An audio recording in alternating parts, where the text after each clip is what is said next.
A report from the Independent Office of the Inspectorate reviewing New Zealand's 18 prisons over a 12-month period showed thousands of inmates have experienced solitary confinement and 63% of them were Māori. Professor Tracy McIntosh from Ngai Tūhoia is a commissioner of Te Kahui Tātari Ture, the Criminal Cases Review Commission, as well as a sociology and criminology academic of Indigenous Studies at Waipapa Taumaterau, Auckland University, and is with us now. Tēnā koe, Professor McIntosh. Thank you so much for joining us. Oh, ngā mihi. Now, you found that thousands of prison inmates were in solitary confinement for extended periods. What are the likely effects on their mental health and overall well-being? Look, we have over 180 years of research in this area, so it's very clear that the experience, particularly people who experience it as solitary confinement, that there are social impacts, there are psychological impacts. There's also the issue of it normalizing that type of behavior that actually makes reintegration that much more difficult. So the research is very clear on this issue, and it has been clear for a very long period of time. Well, talk to us about the reintegration then once released from prison. How has the experience affected their lives? I think particularly for those who are normalised, and at the moment we have the Royal Commission on Abuse and Care, and there we recognise that for many people who have gone from care into the prison situation, that actually solitary confinement or being in secure units is something they've experienced from the youngest of age. What we find, and I've certainly with many of the people I've worked with, it means that you can normalise some of the elements of that, so that when you do reintegrate back into society, you're overwhelmed by it. Often people actually recreate the conditions of the secure unit or attempt to recreate them just so that they can actually navigate and manage outside life. So it's a very anti-therapeutic environment. The report also highlighted inadequate record keeping, saying there was unreliable paperwork and inaccurate data by the Department of Corrections. How concerned are you by this? And in fact, how concerned should we all be by this? Look, we should all be. We recognise how important data is so that we have a really good sense of oversight and overview, and that regulations are being kept, and also the well-being of people is understood.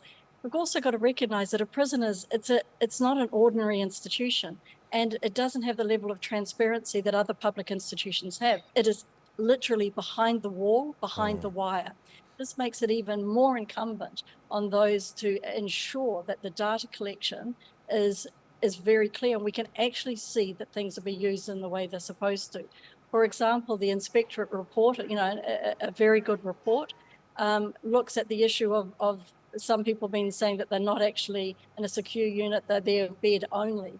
So there's also these types of practices that it's important to understand. We want the measure, if the measure is to be used, I think there is an acceptance. It should be an extraordinary measure, not an ordinary measure.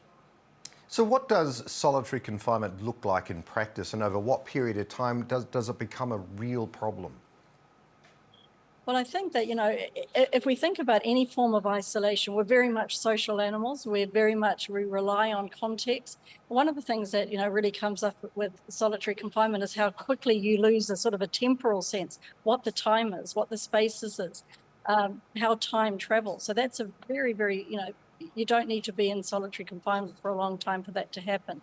You have a high level of sensory deprivation, and this also means that your contact with the outside world becomes compromised. I mean, the fact is that all prisons, in many ways, there's a form of sensory deprivation because of the nature of what cells are like, and it's intensified by those who find themselves separated and isolated from others within the institution. So it can feel very isolating, but as I said, some people normalize it, and afterwards they find it very difficult to actually be in general population. Professor McIntosh, what do you feel needs to happen now to help redesign a system that might have a more positive impact on inmates?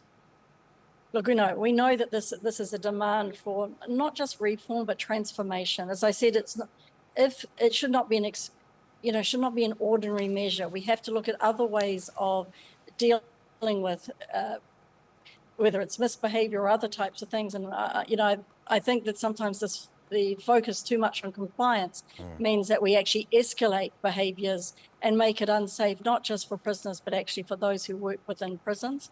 We have got a document in terms of Pokairangi that talks about healing and those elements. And we have to ensure that all of these encounters, including those that occur within isolation, that all those encounters change into a therapeutic setting so that when people reintegrate back into society, and the vast majority of people in prison will certainly be released, that there's the things that are put into place to ensure that we have safer and more secure communities.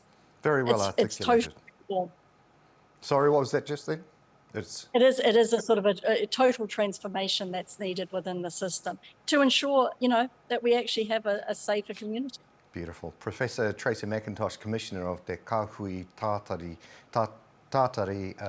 Turi, the Criminal Cases Review Commission. Thank you so much for your time today. Tēnā koe. Kia ora, ngā mihi.